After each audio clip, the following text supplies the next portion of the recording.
talk about how you market deals. And then next week, then we'll talk about hotels. And then we're going to talk about how to get the money to fund the deals. But today, man, my man, Wendell the Guzman, all the way from the Philippines, is in London, England. So he ain't going to be with us today, man.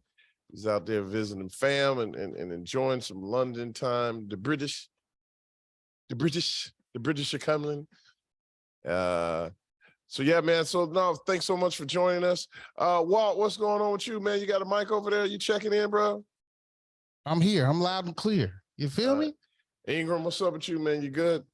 Oh, I get to speak today. What's up, y'all? Just a little bit, man. Not too much, man. All right, that's all I got to say. All right, man. We're going to jump right into it, man. But first, man, we always want to know where everybody checking in from. Those on Instagram, YouTube, everywhere. Tell us where you're checking in from. Is the chat on? I don't see the chat, man. Okay. All right. Yeah, we got Mohawk, Tennessee, Cincy, New Jersey, Jacksonville. We got everybody.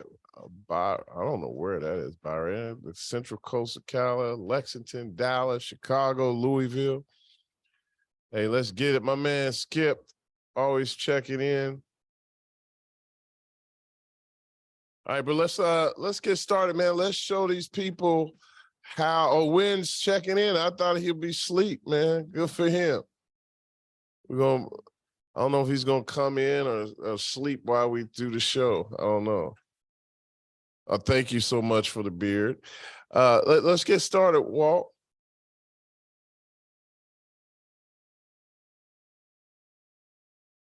Oh yeah, hey man. For those who don't know, you want to find the deal. Well, as soon as you find the deal, you got to know how to raise the money. So today, this show is brought to you by OPM Intensive. We'll be live Cincinnati at the Sharonville Delta, the 25th, 26th. Literally, there are only 3 tickets left. Small, intimate thing. So OPM Intensive, 3 tickets left. Myself, Wind, and our legal team securities agreement. There are actually no tickets left. Will be there as well. So you said there's no tickets left too. Really? Okay, Win. Well, we may, if somebody wants to come, man, we'll still let them come, man. I don't ever want to turn anybody down, man. All right, but OPM Intensive looks like it's sold out. You just said we had 3 tickets. Now you're sharing them, but we'll see. All right. Let's go to the next one. Let's get started, man. Show them how to find these deals. So how to find off-market deals. Now, man, don't worry about that. Just skip over. Everybody know what I am by now. Listen, let me ask you something right now. With the current market the way it is, like this morning, they finally admitting that they continue to say we're going into a recession. I think we're already there. If anybody agrees, tell me, do you think we're in a recession? Yes or no? In the chat, do you think we're in a recession? Because just now people are starting to still allude that we're going to a recession. By definition, if you didn't know, when the Feds have 2 negative quarters, that defines us as a recession. Now, because they wanted to control interest rates, they truly wanted to push us into a recession so they could control the demand. But here's the thing. Now they killed off a lot of the demand that created due to the pandemic. Do you realize major corporations are beginning to lay off people? Today, this morning, they had, well, I can't say just today, but previously, Amazon back in November or December of 2022 stated that they were going to lay off 10,000 people. Officially today, in January, they are laying off 18,000 people. Now, they tried to soften the blow and say, hey, out of our 1.5 million people, that's only 1% of our staff. But that's 18,000. So then I went on. Twitter, they laid off 4,400. You got Facebook, I think 6,000 people. Hewlett Packard, 11,000 people. I mean, just right there, I think you have 100,000 people being laid off. Those are Fortune 500 companies. Those are just a few. Goldman Sachs Financial laying off people. Is that a problem or opportunity? We're going to shift it here. Do you think that's a problem or opportunity? Well, unfortunately, but fortunately, it is an opportunity for everyone.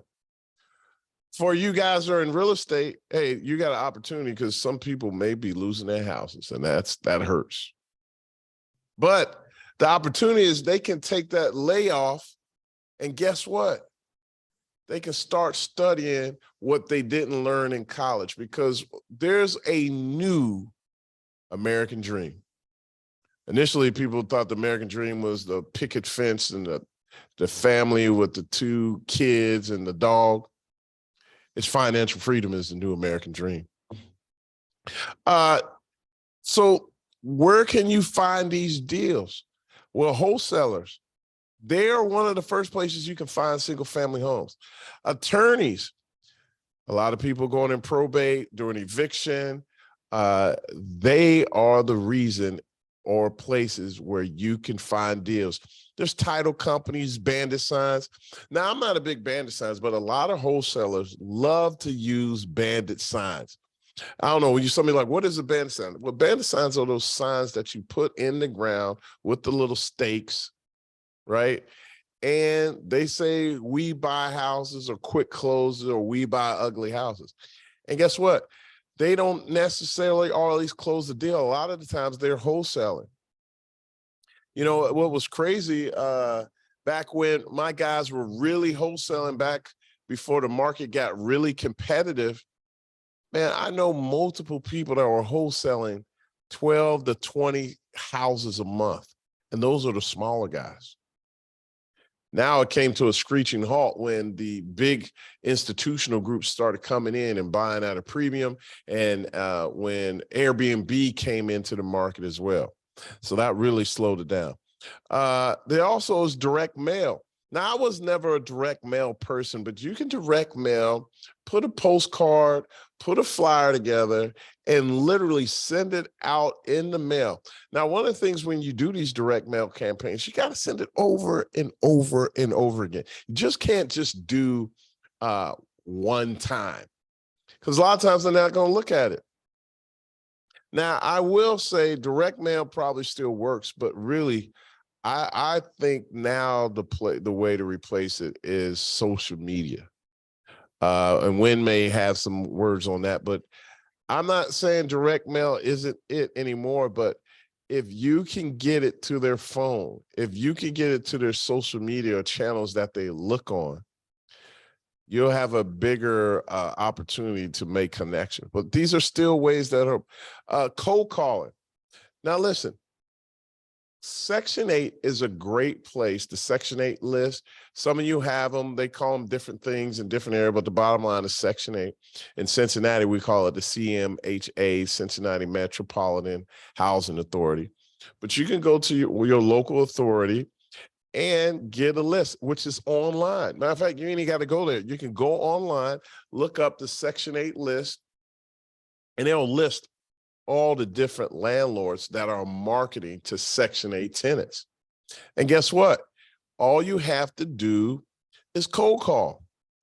Look, how do these big brokers get deals? You know, these commercial brokers, you want to know how they get deals? They go online, they get a list. Some of them use, oh, I forgot what we call that, but we use it all the time. CoStar. Wendell, what is that? We CoStar. They go to CoStar, yep. and they can have a list, and they actually cold call these people or even hire people to do it. So you can do that, but you can do that with Section 8, because these are people that are leasing houses. And if you particularly want a house, you just call them. Yeah, and what's nice, Mike, multiple platforms. Mike. I have Wynn saying yeah, on the Go Section 8. So what's nice is you ask them the question, hey, I'm interested in your property. Are you open to selling? Right. Yeah, And if they say, no, I'm not, then you ask them, are you open to buying more properties? So with the same phone call, you can find properties and also find sellers of properties. So you can wholesale the properties that you don't want. So just a little absolutely. bit of tip there. You get a little bit of both here. And then also, like we said, you got online, you got so many platforms out there now. You got Burr Invest, you got apartment, well, even though we sell apartments, but there's apartment investing secrets, there's Bigger Pockets. There's so many different outlets and platforms that you can utilize to help you find deals. It's so much easier now. And networking offline. There's so many meetup groups. You just have to get into the groups. You have to get into the rooms to really see what people are doing so that you can go find your deals. As I always share with you, your network is your net worth. So if you want to build your net worth up, go get you a network. And going to groups like RIA and the meetup groups that are starting across all over this country, that's where you'll begin to find deals and begin to networking with people. Matter of fact, just the other day, just to share, through Burr Invest, I just happened to be in Columbus looking at a deal. I go to this restaurant and I run into a guy, Kevin. And I'm telling Kevin, he actually went to the Burr Invest conference and we're just chopping it up. And I immediately say, man, I'm looking for some apartment buildings. And immediately he introduced me to some people that are selling deals, 70 units plus. So all because we went to a different group and we got out of our network. All right, let's go to the next one, Walt. Now, for those of you that are looking for multi-units, for multi-family units, there's multiple places you could go. One of the places that I always fuss about all the time is Loopnet.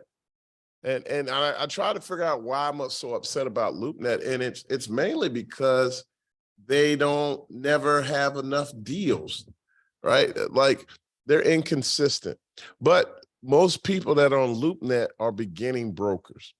Not always, but a lot of times they're beginning brokers and they're looking for different projects that they can list because they don't have a buyer's list yet, right? They haven't built it up. So they go to Loopnet and all these other different places to help build their market. And then they start selling. I myself bought, I don't know, quite a few deals off of Loopnet, but not a lot, not a lot. A lot of my, but most of the brokers I deal with now, I met on Loopnet. And then once I established that relationship, when they got a deal, they just sent it right over to me, which leads me to the commercial real estate brokers. I mean, if you haven't met any commercial real estate brokers, you need to start talking to them. You need to start going to their events. You need to get them to start sending you deals because that's where you're going to find it. Commercial real estate brokers, they're going to have a lot of those leads. And they're doing all the cold calling. Now, the one thing you want to do when you get with a commercial broker, establish someone that can close and has the capacity to get the deal done. Because when you do those things, guess what? They're going to keep calling you over and over and over again. All right. Also wholesalers. Now, what's interesting about wholesalers, a lot, not all of them, but a lot of wholesalers really focus on single family homes or like 3 to 4 units. But some wholesalers, they do larger deals, but a lot of wholesalers that really focus on single family homes, they have the capacity to wholesale you multi-unit deals. They just don't comprehend the numbers. So if you can guide your wholesaler to understand the numbers and what you're looking for, they are a great resource on doing deals. There's also mortgage brokers. I've come across plenty of mortgage brokers that have deals and forward them over. And they have relationships with banks. A lot of these banks now, if you didn't recognize or not, but because of the recession, because the rates going up, prices are dropped. And some of these people that had signed these 3-year terms at low interest rates, they're going to be stuck. They're going to be stuck because they bought it based on the cash flow instead of creating value. Well, I'm sorry, it's not so much cash flow. They bought it with the cash flow, but they bought it with a low interest rate, not betting or understanding that those rates are not going to stay there forever. They're going to eventually climb back up to 5, 6, 7%. And when the rates climb back up to 5, 6, 7%, the values of the apartments increase. All right. So whenever interest rates increase, decrease. Whenever interest rates decrease, property values increase. And so those are one of the challenges that a lot of mortgage brokers, quite frankly, now we talk about mortgage brokers, they may not be your main contact right now because a lot of mortgage brokers got laid off as well, right? Multiple companies have laid 50% of their brokers off, right? Lenders are still in the game, but lenders, when I say lenders, I'm talking about directly with the bank. They will send you deals. Matter of fact, my bank that I deal with, they sent us a 300-unit portfolio, that we're selling off, I don't know, 20-something, $30 million total combined, maybe more than that. So those are great places. Attorneys also, you can cold call properties like we talked about in Section 8. You also can network online with Facebook groups. But one of the big places you really want to get to is some of these multifamily conferences and seminars. That's where you'll really start to thrive. And the reason I say that, when you go to these conferences, you're going to run into more like-minded people. They have a kind of idea of what deals look like in the numbers and understand cap rates. Those are people that you can do deals with. And they're going to have a lot. And some of them are going to be newbies that found this but have no money. Some of them people got skills and they got money but no deals. All right. So, networking at multifamily conferences is a great place to go. And also, Mike, Yeah. you kind of skip the property managers, but that can be a good source of deals. Oh, yeah, definitely. You know what? I was Yeah. looking at that as cold calling like Section 8, but property managers are extremely great place to go. Quite frankly, we'll get into my hotels. I shared that same thing with my good friend Tim. Property managers are a great place to go. And now he established relationships with all these different property managers. Now all his deals have been coming from property managers where owners are wanting to exit. And he simply just bought those properties. And a lot of my hotels came from my operator. So many hotels get sent to my operator every day. They underwrite them. And then they say, hey, Mike, it's like they go through hundreds of hotels. And they say, you know what, Mike, I think this was fit for you. And then that's how we get the deals done. All right, let's go on. Now, I'll share with you different ways of wholesaling. This deal right here was a wholesale deal for me. They brought it to me and we bought this thing. Initially, he wanted $400,000. We ended up selling. No, I'm sorry. They wanted $500,000. We ended up selling acquiring it for $450,000. I paid the wholesaler $20,000 included in that $450,000. Put $1.1 million in renovation. Now it's worth 4.7. We're now officially refinancing it, and we'll put $1 million in our pocket and still have equity. All right. So so we're all in for like 1.7, that's everything. Let's just say 2 million. We're all in for 2 million. We're going to refinance it and put $1 million in our pocket. Who wants to do a deal like that? First of all, is it just me? Anybody want to refinance and put $1 million in your pocket? Say yes or yes in the chat. Because listen, these deals you can do as well. You just have to put the work in and learn how to find a deal. All right. Learn how to find a deal. All right, let's go on to the next one. Yeah, Joe and Howard, everybody's like, yes, sir. So does this help? I can't, they went too fast here. Tim Vest is one of our masterminds, found a deal through his property manager, like I shared with you earlier. A couple of these deals, I mean, he's killing it. And they keep sending them to him. I have to tell Tim to calm down.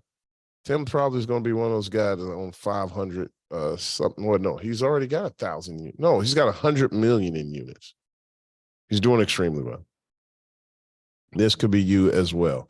Let's go to the next one. Hotels. Now, where can you find hotels? I know everybody's like, man, I can't find no hotel. You know, hotels are very similar to larger apartment units. Unfortunately, they don't have what you call like an MLS for hotels. But what they do have is multiple brokers that sell hotels. And but the challenging part about hotels is if you don't really know that market, you can't really determine if the numbers are real, because you need what you call a star report. And a star report is simply like a comp set of the property. So, you know, if you go to the MLS or you go to a realtor, it's like, hey, can you do a 3-up comparison for my properties? And so with the star report, it's similar, but much more in detail. It goes in to talk about the daily rents, which we call ADR, average daily rent. It talks about the current occupancy, and it talks about the revenue per available room. It also talks about the different properties in your comp set and how they're performing, so you can base the value of the hotel for that. So my point is, you can go onto all these different websites and you can see a hotel, and unless you know that area, you'll be like, well, this hotel should be performing and it should be worth about that much. It's kind of challenging because they could tell you this price, but if you don't know the numbers, you don't really know the true value. So sometimes with these real estate properties, you really have to talk with the broker or the seller to even know if it's a deal or not. It's not something you really just go online and you can see, oh, that's a deal, unless you know the area. As I said, but commercial real estate brokers, Hunter Conference, they do a big one. Those are one of the biggest hotel brokers out there, but there's plenty of there's CBRE, there's Paramount. I mean, I can go on and all these different private groups. But if you just go to some of the hotel conferences, you can go. Hunter does a big one in March. It's like the homecoming of hotels. There's Alice, that's done in January in New York, and another one is done, I think, in May or June in LA. There's networking online, link to Nabhood. Thanks, Rich. You know what? I went to the hotel conference, and Nabhood was really great, actually. For you that are novice, that are newbies, Nabhood would be really good for you. It still doesn't go into detail, but what Nabhood does is show you where you can go. That's where I met a lot of other minorities, Black-owned owners, and newbies that want to get in the game. That are well off as well. Like there's multiple people, like one of my buddies, he went to school with me in Tuskegee. I think he owns like 5 or 6 McDonald's that'll do like 250 net, 200, 250, 300 a year. And they all want to get into hotels. So great opportunity. Didn't improve on the slides. Okay. I can relate with how just don't have the capital for the OPM. That's all right, Mark. We'll have some different videos to share and you can get some insights, but you got to get to one of these conferences. All right, let's go to the next one, Walt. Here's 3 hotels I did through lenders. Remember I talked about lenders? Well, these were lenders. Now, this was a combination of actually the service agent and a broker. See, look, nowadays, these lenders/service agents, they don't want to go through foreclosure. Before, immediately, when somebody default, people wanted to foreclose and take the property back.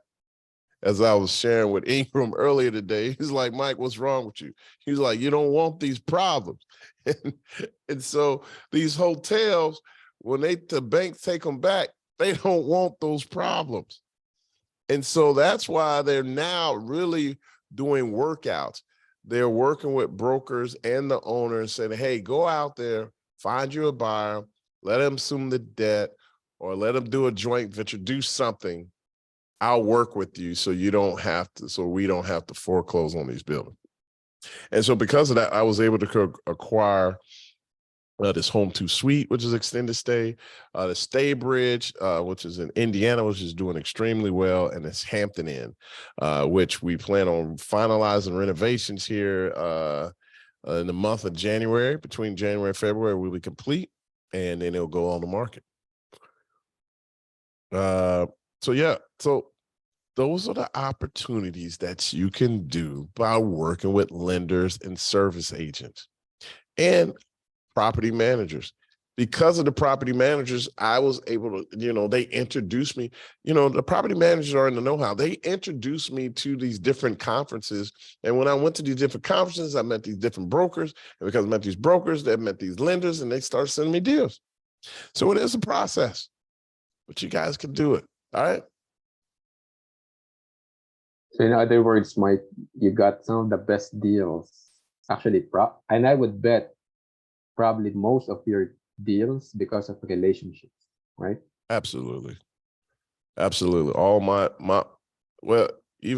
again, my first hotel came through my operator. Quite frankly, all my deals came through my operator.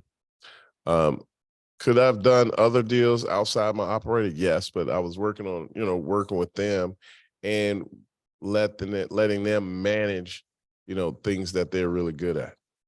So that's the other thing. We wanted to get things that we could zero in together and be aligned in. All right, Walt, let's go on to the next one. Johannes, I mean, look, this guy, when he all he wanted to do was get one hotel. And he ended up getting 3 hotels, boutique cottages, one in the Ozarks. Yes, just like in the video Netflix, in the Ozarks. He ended up getting 3 of them. And he was one of our mastermind students using some of these same strategies. And he found the hotel on Loopnet. Imagine that. And now from his 3 hotels, the local municipality wants to work with him to do more deals. All you have to do is get out there and put the work in and get some education on it. All right, let's go on to the next one. So do you want to learn how to find deals? You want to learn how to analyze these deals, do a large apartments, and raise private capital for them? Well, then join our Big Deal Mastermind, the Big Deal Maker Mastermind. You want to join that, man. Great opportunities. We'll take you to a whole entirely different level, but also help you get to what you call your financial freedom. A lot of times, I hate to say it, and I didn't think I ever said, me and Nate debate about this for years. And again, I'm not discouraging anybody from going to college. I can't, quite frankly, college helped me build my mindset. College helped going through engineering school, gave me a thought process. It taught me how to network. But college, if you don't really know what you're doing, all it does is prepare you to get a job, to be just over broke. And then for some, there's some high earners, some of you doctors, lawyers, and high execs. You went to college and you did well and you loved the game. But for those who didn't really achieve that high, college only prepares you to work, and it limits your capacity. They put a ceiling on your pay. By taking courses, whether it's mine or this, by taking other courses, you can expand, and there's no limit on the capacity of what you can do. I love about Master P. He No Limit Records when he came out. That was back in the 89, 90s. No, Yeah, but it was no limit. And I was just so blown away with that thing. And he was like, because there's no limit to the opportunities. And it was because so many people always put limits on what they can do. I mean, even Eric Thomas, the hip hop preacher, was talking about it, man. Like, you're putting limits on where you could be. I remember I was talking about where I wanted to make money as a realtor. And so I set one year, I set the goal for 50,000, and the next year 100,000, and next year 150,000. Now, over a period of time, it took a little time, but the bottom line is, the year I set the goal 50,000, I did it. And then I set a goal of 75,000. I got really, really close. Didn't make it, but I got close. But then the third year, I said I want to make 100, and I did more than that. And you know what? I got mad. You know why I got mad? Because I put a limit on this goal instead of setting what I always tell you guys, the BHAG, big, hairy, audacious goals. If you don't, if you go big, you'll go further. Like Vincent Poole said, I shoot for the moon. I shoot for the stars, because if I miss, if I shoot for the moon and I miss, I land amongst the stars. Do you realize me getting into bigger deals was just me shooting for the moon, man? That was it. I saw opportunity, I went after it. Or I could have just been doing single family units. But if I didn't, I wouldn't be here being able to educate you and share with you on how you can obtain success. So look, man, you got to get outside of your comfort zone and stop just depending on that college degree. Now, I'm not mad at you if you go to college and you go get that business finance and you're using it to apply to do your goal or your dreams. But if it's not bringing in that cash flow, you need to get that other hustle. Walt, let's go on to the next one. Tim Vest, he took our class. He joined the big deal. And he almost won that colorful shirt that I'm wearing. I know he wants it, but I wouldn't let him have it. But he's now at 100 million in deals closed. Can you imagine that? 100 million? Tim has did what it took me And he 12. did it. He did it in just 2 years, Mike. Yeah, that's what I'm amazing. saying. In 18 months, 24 months, he took what took me 18, 20 years. And then skyrocket after that. When I finally did it, we just started rolling. But that's my point. Everyone needs a coach. Everyone. Just imagine you're a baby and you don't know how to, if that baby didn't get in training, that'd be a badass baby. Baby walking around smacking the shit out of everybody. Well, look, with our training, you won't go around smacking the shit out of everybody, but you will smack the shit out of these apartments, all right? So look, man, get out there and, get in this big deal maker mastermind, man, so you can learn all the things you need to be successful. And look, man, if you just do one deal that brings in $1,000 to $2,000 a month, what would that do for you? So for $1,000, if I'm correct, and depending on what kind of car you got, I'm not talking to people with luxury cars, but some of you, if you had $1,000, that would cover your car payment, the insurance, and the gas and maintenance. Is that a fair statement? All right. $1,000. Another $1,000 that could cover your mortgage. For some of you, maybe not, right? Because now no mortgage is now about $1,500, $1,800, $2,000. But let's say it covered half of it. Another $1,000 covered half your mortgage. So that's why I want to encourage you to continue to bet on yourself. Bet on Black Baby. Or bet on you. Whatever you are. Warren Buffett said that the best investment is investment in yourself. That's Which right. is pretty amazing coming from a guy who has, who's one of the probably, well, the world's best investor ever, right? Yeah, no, man, bet on yourself. I mean, you could do some, listen, I see it in sports.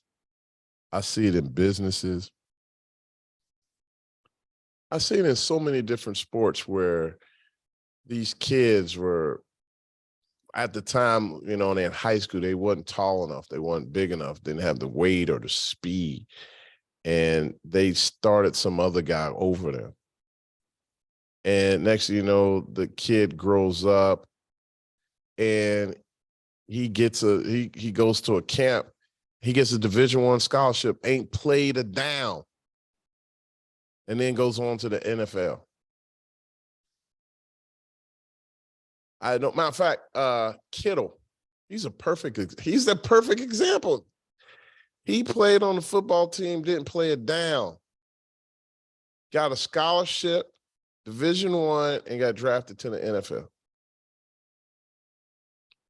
Some of you got laid off or fired.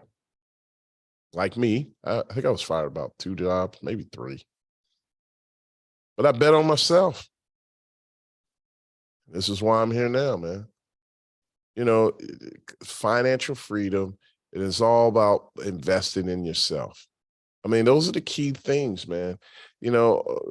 Quit depending on everybody else. Now, once you get to a certain point, then hire people so you can depend on them so they can help elevate your company. Like, that's where the transition we are in now. We're hiring people that's even much more intelligent than me. I know how is that possible? I know how is that possible? But yes, we're hiring more people that do it better than us. Hey, Ingrid, when you fix that camera that says low battery on my phone, Instagram. So walk on to the next one. What do you mean that just covers the bathroom in San Francisco? I mean, 2,000 a month Oh. rental is covered.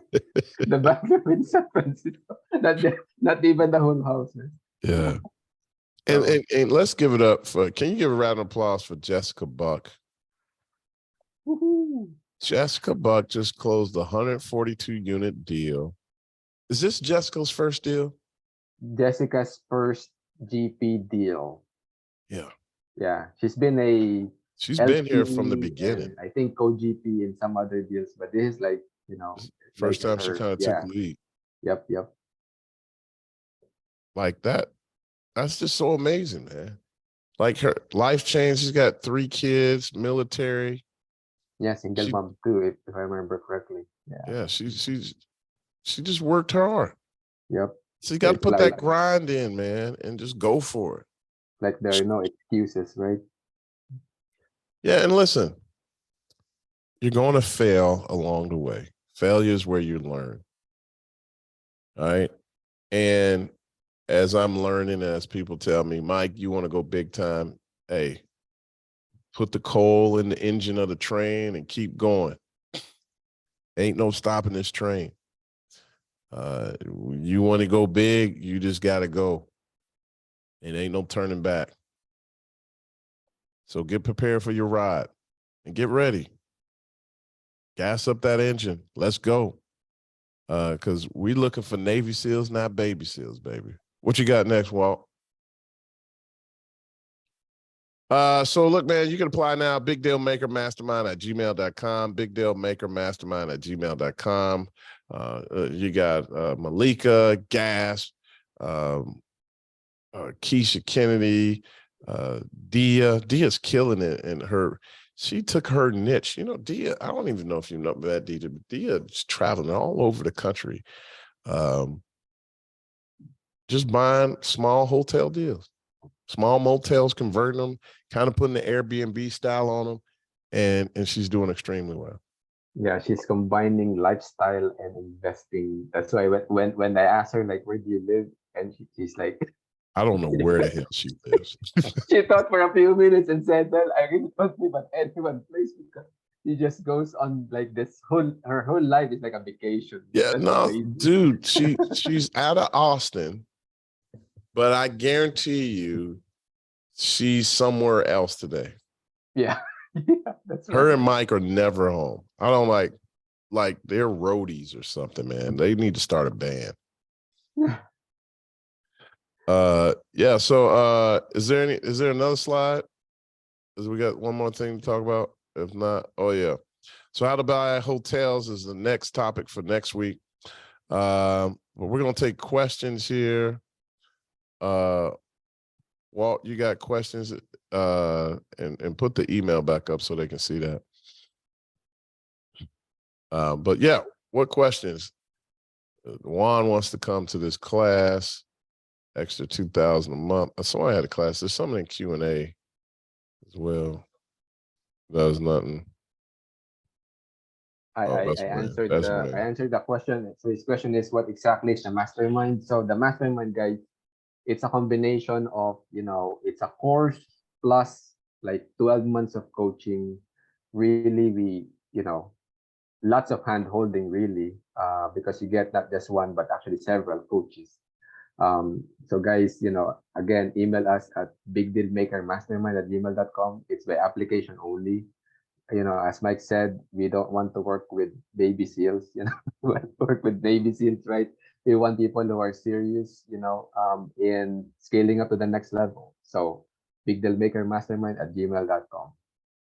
All right, Mark guys. was, yeah, Yeah, go ahead. go ahead. Mark was asking, I'm wondering if you had any luck buying on auction.com. I've personally not have bought on auction.com. I know some people have done okay. Back when I was really doing auctions, I was going to Williams Auction. And now 10X is kind of the big auction platform now. I'm not saying you can't be successful on auction.com.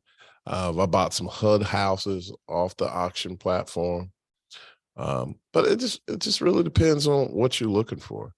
And you just keep bidding. Like even and you know what? My guy, my investor, and all he does is commercial. He doesn't look at anything but this one platform. He doesn't buy anywhere else. He doesn't deal with realtors. He only buys on the auction platform. So you can do extremely well if that's what you want to work on. L has Yeah, a question. Should I start with apartment syndications as an LP, then JV with apartments, or I guess JV on apartments probably? Yeah, man, I think that's an absolute great way of starting. The more you get around it, the more you get experienced, you'll do well. Like, and following your money is a great way. I think that's scripture. Wherever your money is, that's where your heart will be. So, and literally, if you put your money down, you're going to be watching that.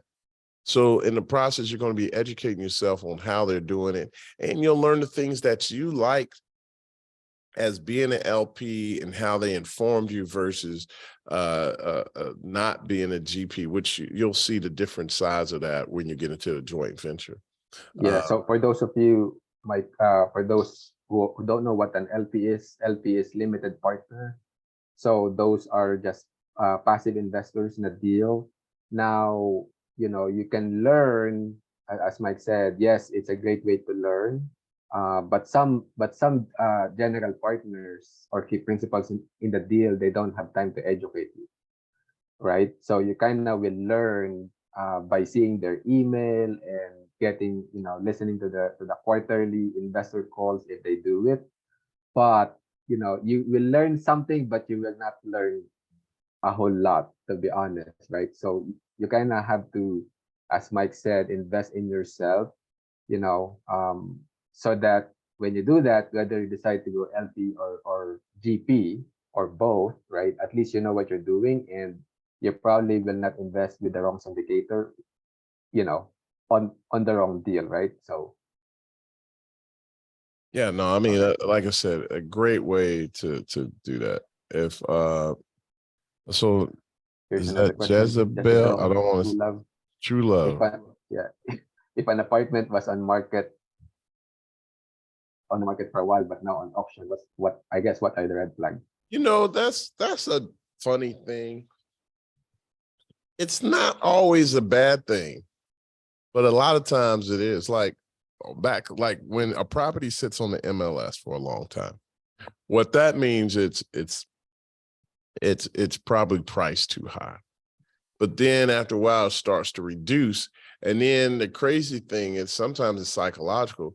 When the value begins to be reduced, people think something is wrong with it, and then they won't go look at the house. The bottom line is you got to go look at the house. The bottom line, you got to go look at the property. Just because the property went from a private broker to an auction doesn't mean anything's really wrong with it.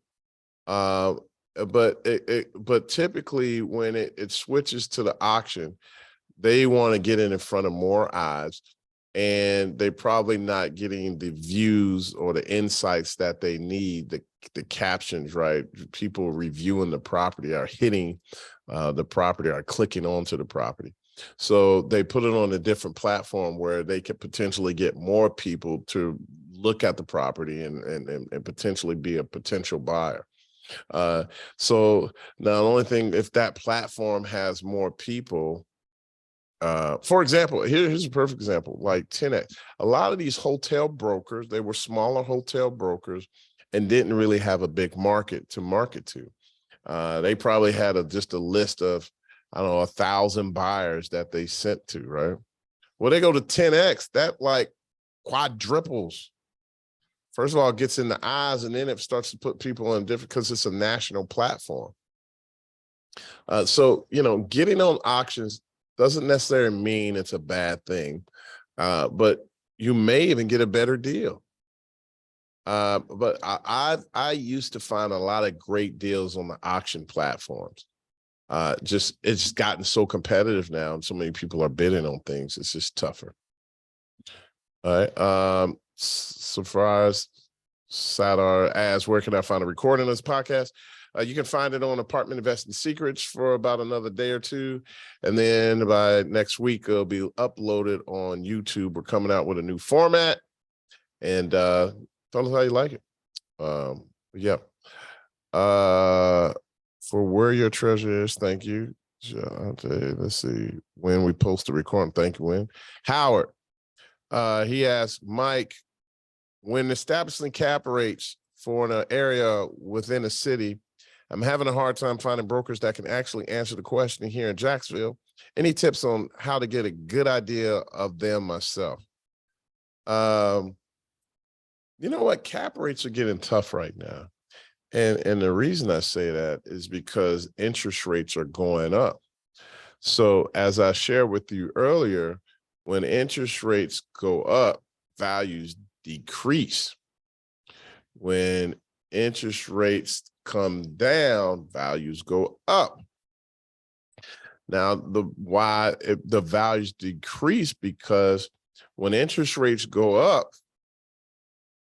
that means they can't pay as much, right? They like, hey man, if I pay 10 million for this property, I can't cash flow it with the rate the debt is now.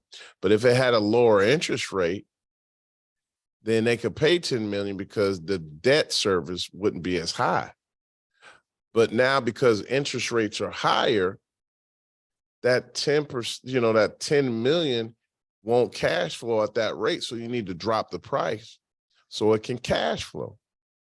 So my point is, now that you kind of know that, even if you go to places like CoStar and there's another one, I forgot the name of it that people are using. If you type in another name, they use it, Corex or something, I can't remember the name, but they use that. You can find the market cap rate based on what has sold in the past. The only problem is we're in this little bubble that nobody really knows what the cap rate is. I could tell you, like in the Midwest, if you had a C property that had at least, what we call density, meaning a lot of units, at least 100 units or more, typically a C property was selling at a 7.5, 8 cap. Well, when the cap rates, the interest rates dropped, man, these cap rates started seeing 6.5, and the A properties started going to 4.5, 5 caps.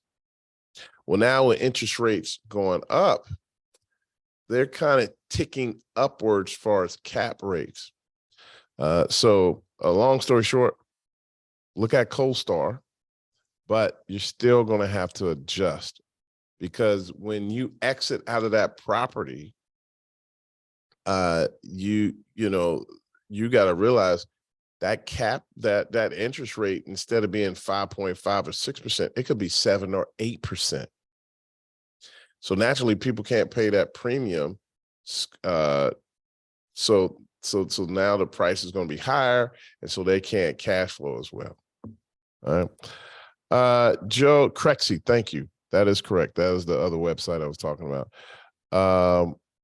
For someone who's hoping to become a real estate investor, which type properties should they begin with? Small or multi-unit? Baby, go big. I just told y'all, be hags. Big, hairy, audacious goal.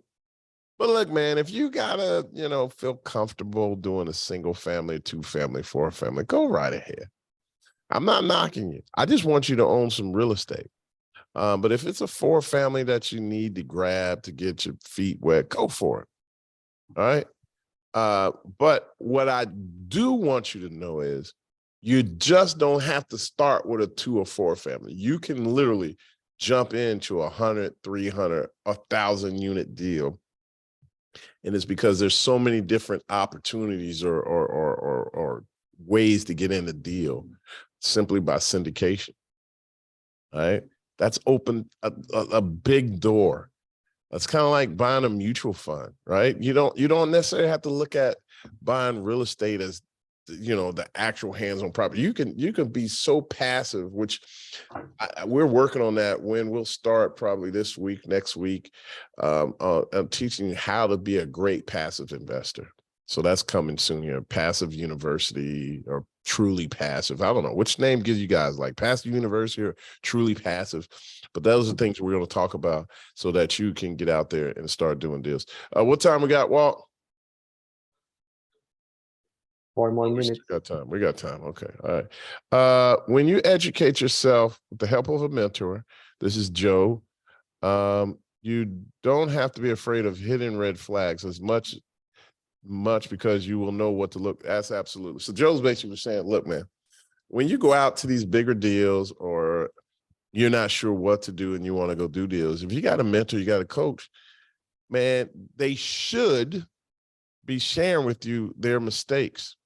And because they shared with you mistakes, you're not going to make the same mistakes they made. That makes sense? But when you jump outwards, right, when you start to go into other levels of the game, that's when it starts to get uncomfortable, because you don't see that car coming. So you're going to immediately jump out of the way at the last minute or get hit. And that's the scary thing about investing, especially being a trailblazer. Yeah, I have to put me kind of in that trailblazer category. But I think some of that was because I was hard-headed. If somebody told me what to do, I probably wasn't going to listen at the time. And my goodness, so much time could have been cut off. I could have been in the millions years ago if I would have just got me a coach or a mentor. You'll probably be a billionaire, Mike. You know what? Yeah. I agree 100%, because If you have a mentor, it's like, hey, don't do this.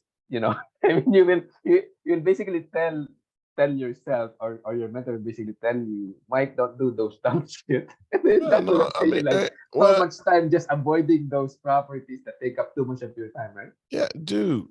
Just imagine me having a mentor with see, now as we shared earlier, I'm not the same guy as when I started. I was 26, 27 when I bought my first property. So I had tons of energy. I would work 15, 16-hour days. I'm telling you now, I ain't doing that shit no more. That ain't happening. I got 12, 15-hour days, but a lot of that spent with my family.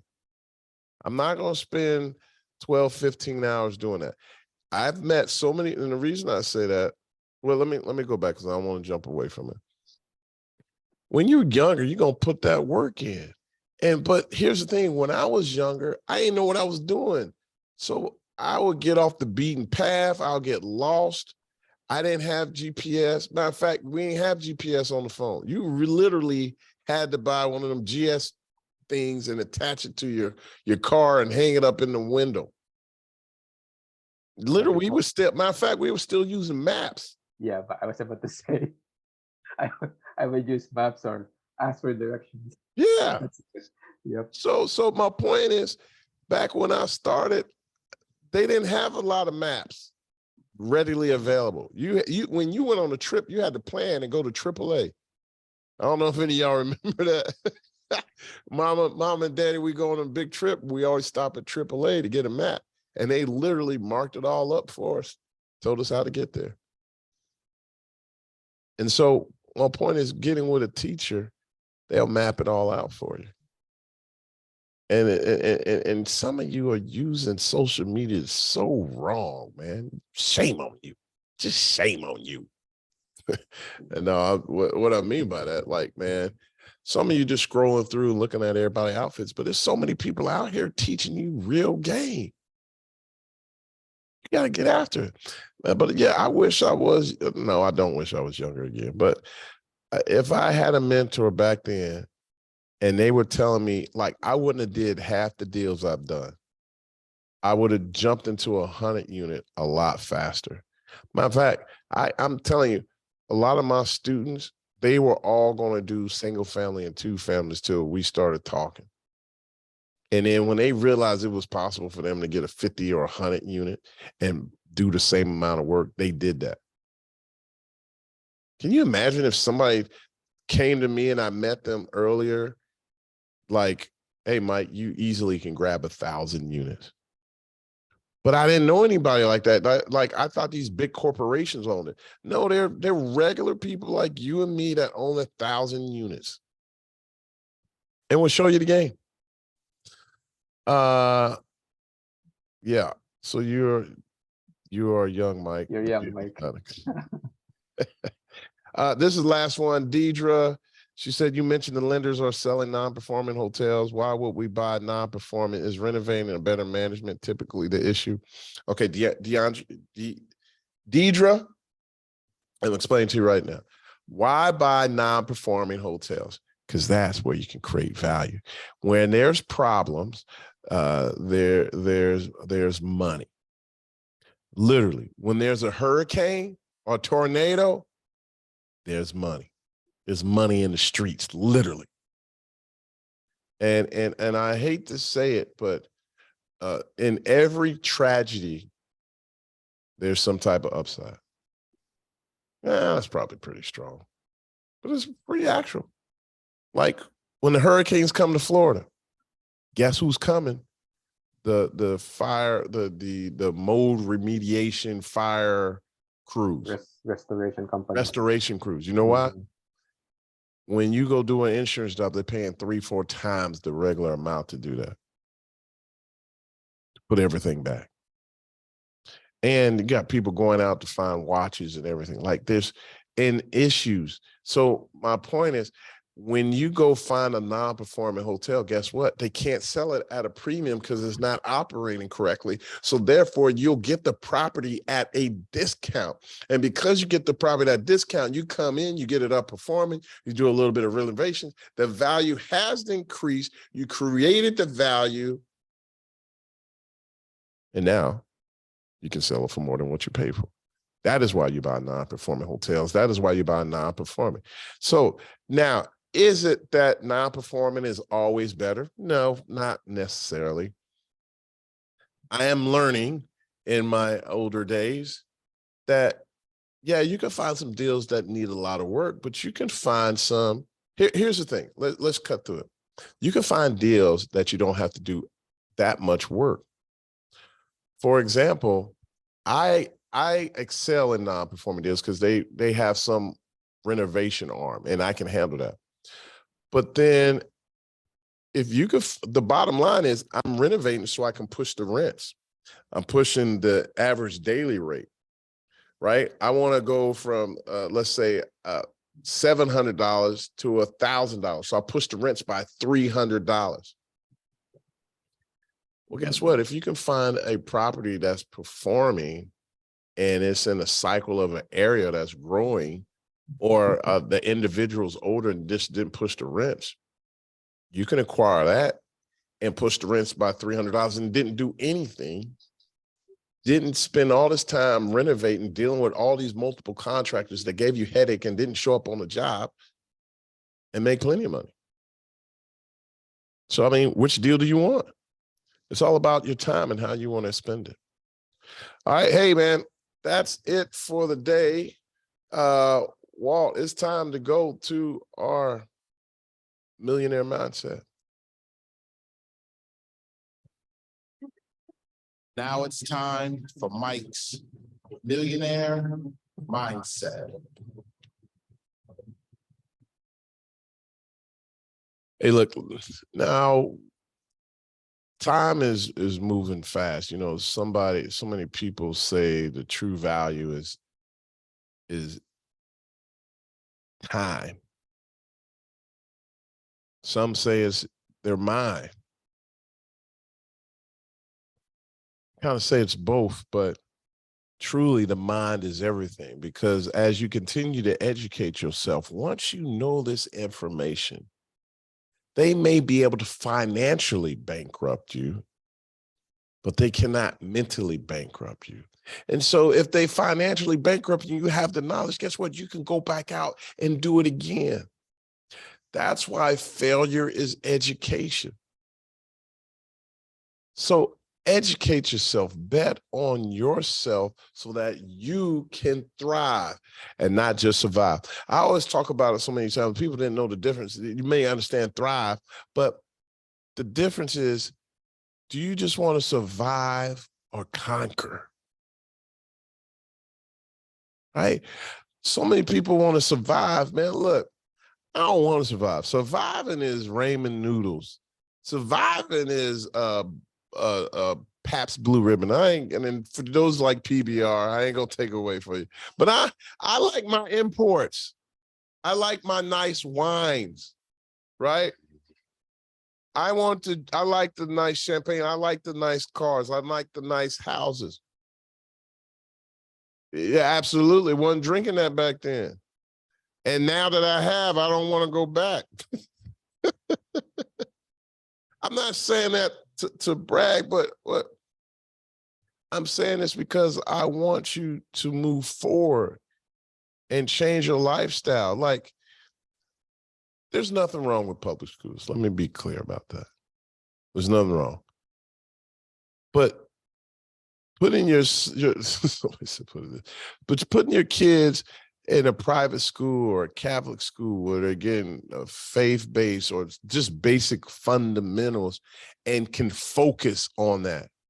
Now, I'm not knocking. I went to one of the third lowest high schools in the city. And I did well there. I mean, there's nothing wrong with going to a school. I went to Aiken High School, and we had what they called it Brick City. It was Winton Terrace. Now it was the low income, and we had multiple North Side and everything like that, and they always thought I was rich, and I never understood it. I was like, man, how the hell you think I'm rich, man? I'm driving a Narcmobile, and I don't get to drive. I only get it when my mom or dad not driving it. And they were like, man, because you're rich in, years later, I realized they were talking about I was rich in love. I had a whole family. I had a mother and father in the house that cared for me and that wanted to see me get educated. And so when you start to put your kids in environments like that, and I ain't saying you have to have your mom and your dad in the household. I mean, that's great. But my point is, you can put them in other environments with like-minded people that will help excel and elevate you to a whole nother level. And that's the main reason why you want to join Apartment Investing Secrets or join these masterminds, these groups, so you can educate yourself and go to a whole nother level. These are the key things that you need to do. I I get it. You know, you want to do this, but you're afraid. As Bruce Lee said, fear is for others. You just got to keep pushing through, man. It's uncomfortable. And trust me, I'm doing things that I haven't done before. It's really uncomfortable. But it takes you to a whole nother level of the game. So if you want to go to a whole nother level of game, step out. Get yourself educated. Invest in yourself. Get into different programs. Hey, that's my time. This is Mike. I'm checking out of here. Thank you so much for joining us today, and I'll see you later on this week. And as always, I was about to say you're broke. From broke. I was like, what the hell? God bless you. God keep you. May God bless you beyond your belief, but not your capacity. And remember, you're one big deal away. Oh my goodness, man. Hey. Yeah, see you tomorrow in the mastermind. You're welcome. Thanks, Fabu. Juliana, Howard, Joe, Ingra. Yeah, I was born to be the greatest. DeMont, Smith, Willie Metz, Charlie, Crystal, Deidre. Thank you so much for joining us today. Peace out. Bye, guys. Yeah, I was born to be the illest. Cause anything is possible. If you don't know it, got to go. I'm about to blow. I'm about to start the show. You try not.